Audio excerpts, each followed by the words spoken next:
இது மகிமை நேரம். நம்முடைய கர்த்தரும் இரட்சகருமாகிய இயேசு கிறிஸ்துவின் நாமத்தினாலே மகிமை டிவி நேயர்களை நான் வாழ்த்துகிறேன்.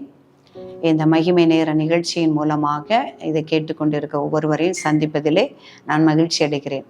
இன்றைக்கு இந்த மகிமை நேர நிகழ்ச்சியிலே தேவனுடைய சித்தம் அறிந்து செயல்படுதல் என்பதை குறித்து நாம் தியானித்து வருகிறோம். தேவனுடைய சித்தத்தை அறிவது எப்படி, தேவனுடைய சித்தம்னா என்ன என்பதை குறித்து நாம் தியானித்தோம்.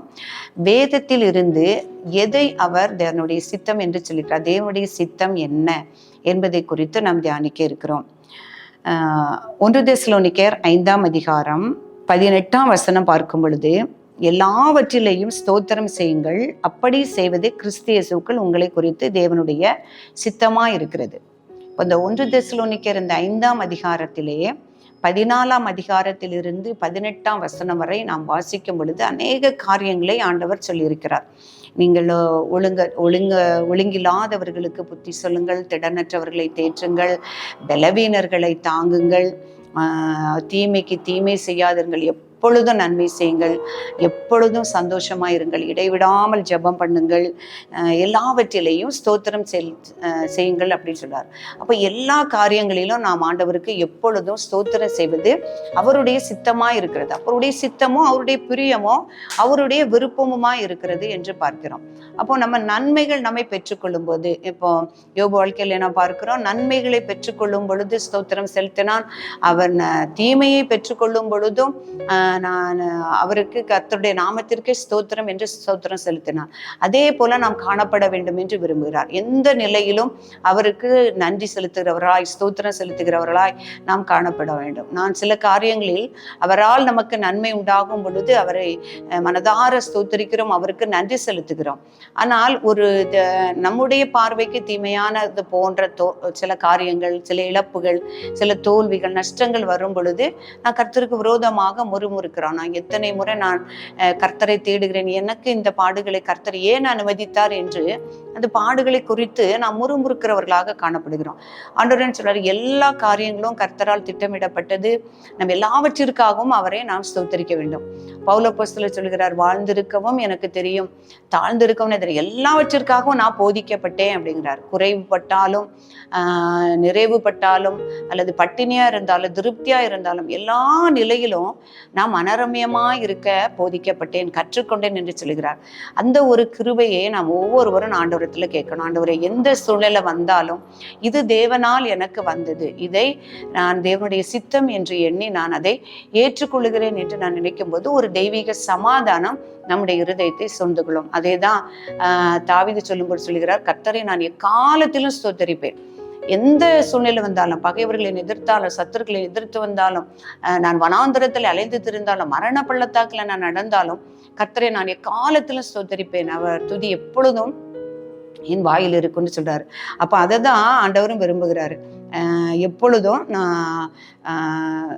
எப்பொழுதும் அவரை ஸ்தோத்தரிக்க வேண்டும் என்று. இன்னும் அவர் சொல்லுகிறார், நான் உபத்திரவப்பட்டது நல்லது, அதுல நான் பொறுமையை கற்றுக்கொண்டேன், பொறுமையை நான் கற்றுக்கொண்டேன்னு சொல்லுகிறார். அப்போ எந்த ஒரு துன்பமோ தீமையோ நடந்தாலும் அது கர்த்தருடைய பார்வைக்கு அது நன்மையானது, அவருடைய சித்தம் நன்மைக்காக இருக்கும் என்று ஏற்றுக்கொள்ளும் பொழுது இந்த பவுல் அப்போஸ்தலர் சொன்னது போல நாம் அனரம்யமாய் நாம் என்ன செய்ய முடியும், வாழ முடியும். இன்னொரு சித்தம் ஆண்டவர் என்ன சொல்றாரு, நீங்கள் நன்மை செய்யுங்கள். நீங்கள் நன்மை செய்யும் பொழுது புத்தீன மனுஷருடைய அறியாமையை அடக்குவது தேவனுடைய சித்தமா இருக்கிறது. அப்ப நம்ம பிறந்த எல்லாரும், கர்த்தருடைய பிள்ளைகள் எல்லாருமே நன்மை செய்ய வேண்டும் என்பது தேவனுடைய சித்தமா இருக்கிறது. ஏன்னா தேவன் நல்லவரும் நன்மை செய்கிறவருமா இருந்தார் என்று பார்க்கிறோம். அவர் நமக்கு நன்மை செய்ய கற்று தந்திருக்கிறார். உங்கள் பகைக்கிறவர்களுக்கு நன்மை செய்யுங்கள் என்று சொல்லியிருக்கிறார். நன்மை செய்வதிலே நீங்க சோர்ந்து போகக்கூடாது என்று சொல்லியிருக்கிறார். முதலாவது பார்த்தா எப்பொழுதும் அவரை ஸ்தோத்திரம் செலுத்துவது அவருடைய சித்தமா இருக்கிறது. அப்புறம் நன்மை செய்வது அவருடைய சித்தமா இருக்கிறது. இன்னும் 1 தெசலோனிக்கேயர் 4ஆம் அதிகாரம் 3ஆம் வசனம் பார்க்கும் பொழுது, பரிசுத்தம் உள்ளவர்களாக வேண்டும் என்பதே தேவனுடைய சித்தமா இருக்கிறது. முன்பு நாம் தியானித்தது போல எல்லாரும் அவருக்கு முன்பாக பரிசுத்தம் உள்ளவர்களாக இருக்க வேண்டும், குற்றமில்லாதவர்களாக அவருக்கு இருக்க வேண்டும் என்பது அவருடைய சித்தமா இருக்கிறது. அதற்காக தான் அவருடைய ஒரே பேரான குமாரனை அவர் தந்தருளினார். அவருடைய இரத்தத்தினால் நம்முடைய பாவ மன்னிப்பு கழுவப்பட்டு அவருக்கு முன்பாக நம்ம எல்லாரும் பரிசுத்தரா இருக்க வேண்டும் என்பது அவருடைய சித்தமா இருக்கிறது. அப்போ அவர் சொல்றாரு, நான் உங்களுடைய சரீரம் நான் தங்குகிற ஆலயமா இருக்கிறது.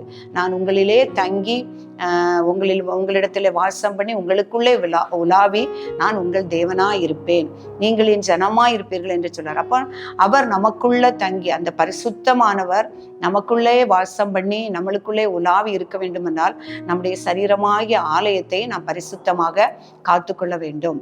அந்த அவர் வாசம் பண்ணும்படியாக அவரை பரிசுத்தமாய் காத்துக்கொள்ள வேண்டும். அது அவருடைய சித்தமா இருக்கிறது. எல்லாரும் அவருக்கு முன்பாக பரிசுத்தம் உள்ளவர்களா இருக்க வேண்டும் என்பது அவருடைய சித்தமா இருக்கிறது. அப்புறம் ஆண்டவர் சொல்றாரு, எல்லா ஜனங்களும் ரட்சிக்கப்படணும், சத்தியத்தை அறிகிற அறிவை அடைய வேண்டும் என்பது அவருடைய சித்தமா இருக்கிறது. அதான் ஆண்டவர் சொல்லும் பொழுது எல்லா ஜனங்களும் மனம் திரும்பணும். அந்த கிறிஸ்து வரும் பொழுது முதல்ல ஆண்டவர் சொல்றது, மனம் திரும்புங்கள், பரலோக ராஜ்யம் சமீபித்திருக்குது என்று சொல்கிறார். அவருடைய சித்தத்தை நிறைவேற்றும்படியாகத்தான் கிறிஸ்து இந்த உலகத்திலே வந்தார். எல்லாரையும் ரட்சிக்க அவர் வந்தார். ஏன்னா அதுதான் தேவனுடைய சித்தமா இருக்கிறது. எல்லா ஜனங்களும் ரட்சிக்கப்படணும், சத்தியத்தை அறிகிற அறிவை அடையணும். இயேசு கிறிஸ்து தன்னுடைய சீஷர்களுக்கு ஒரு ஓமையை சொல்லும் போது சொல்லுகிறார், ஒரு மனுஷனுக்கு 100 ஆடுகள் இருந்து அதுல ஒரு ஆடு காணாமற் போகும் பொழுது அதுல இருக்கிற அந்த 99 ஆடுகளை குறித்து அவன் சந்தோஷப்படாமல் அந்த காணாமல் போன ஒரு ஆட்டை கண்டுபிடிப்பதை குறித்து அவன் மிகுந்த சந்தோஷப்படுகிறான் என்று சொல்கிறான். அதே போல அந்த புதிதாக ரட்சிக்கப்படுகிற ஒரு ஆத்துமாவை குறித்து பரலோகத்திலே மிகுந்த மகிழ்ச்சி உண்டாகும். மனம் திரும்புகிற ரட்சிக்கப்படுகிற ஒரு பாவியை குறித்து, மனம் திரும்புகிற ஒரு பாவி நிமித்தம் பரலோகத்திலே மிகுந்த சந்தோஷம் உண்டாகும் என்று சொல்கிறார். அப்ப அது தேவனுடைய சித்தமா இருக்கிறது. எல்லாரும் ரட்சிக்கப்படும், அதுதான் அவருடைய திட்டமும் அவருடைய நோக்கமா இருக்கிறார். அந்த நோக்கத்தை அவர் நிறைவேற்றத்தான் இயேசு கிறிஸ்துவை உலகத்திலே அனுப்பினார். இதை அறிந்து நாம் அவருடைய இயேசு கிறிஸ்துவை விசுவாசித்தோட இரத்தத்தினால் கழுவப்படும் பொழுது அவருடைய சித்தத்தை நிறைவேற்ற முடியும். அது அவருடைய சித்தத்தை நிறைவேற்ற எல்லாரும் ரட்சிக்கப்பட, நம்மை போல நம்மை சார்ந்தவர்கள், நம்மோடு கூட வாழுகிறவர்கள், கர்த்தரை அறியாதவர்கள், அவர்கள் ரட்சிக்கப்படாதவர்கள், இயேசு கிறிஸ்துவினாலே ரட்சிப்பு உண்டு என்று அறியாதவர்களுக்கு அவருடைய ரட்சிப்பை அறிவித்து, சுவிசேஷத்தை அறிவித்து ஒவ்வொருவரையும் ரட்சிப்புக்குள்ளாக நடத்த வேண்டும் என்பது அவருடைய சித்தமா இருக்கிறது. நான் எப்பொழுதும் அவருக்கு ஸ்தோத்திரம் செலுத்த வேண்டும், நன்மை செய்ய வேண்டும், அவருக்கு முன்பாக பரிசுத்தம் உள்ளவர்களாய் காணப்பட வேண்டும், எல்லாரும் ரட்சிக்கப்பட வேண்டும், சத்தியத்தை அறிகிற அறிவை அடைய வேண்டும் என்பதே அவருடைய சித்தமாய் இருக்கிறது என்று நம்ம வேதத்தில் எழுதியிருக்கிறது. அப்படியே நாமும் ரட்சிக்கப்படும் அநேகருக்குள்ளே ரட்சிப்புக்குள்ளாக நடத்த அவருடைய சித்தத்தை நிறைவேற்ற நாம் முயலுவோம். நாம் ஜெபிப்போம். இரக்கமும் கிருபை நிறைந்த எங்கள் அன்புள்ள ஆண்டவரே, நம்மை நன்றியோடு துதிக்கிறோம் அப்பா. இந்த மகிமை நேர நிகழ்ச்சியின் மூலமாக தேவரீர் நீர் எங்களோடு கூட பேசியிருக்கிறீரப்பா, உமக்கு நன்றி செலுத்துகிறோம்.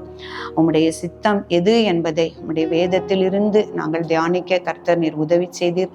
எப்பொழுதும் எந்த சூழ்நிலையிலும் உம்மை ஸ்தோத்தரிப்பதும் ஆண்டவரே உமக்கு நன்றி செலுத்துவதும் ஜெபிப்பதும் அப்பா உம்முடைய சித்தமாயிருக்கிறது என்பதை அறிந்து உமக்கு முன்பாக பரிசுத்தமுள்ளவர்களாய் நாங்கள் காணப்பட வேண்டும் என்றே நீர் விரும்புகிறீர். ஆண்டவரே, நாங்கள் எங்களையும் எங்கள் சரீரத்தையும் பரிசுத்தமாய் காத்துக்கொள்ளவும் உம்முடைய சித்தத்தை நிறைவேற்றும் கர்த்தர் உதவி செய்யுங்க.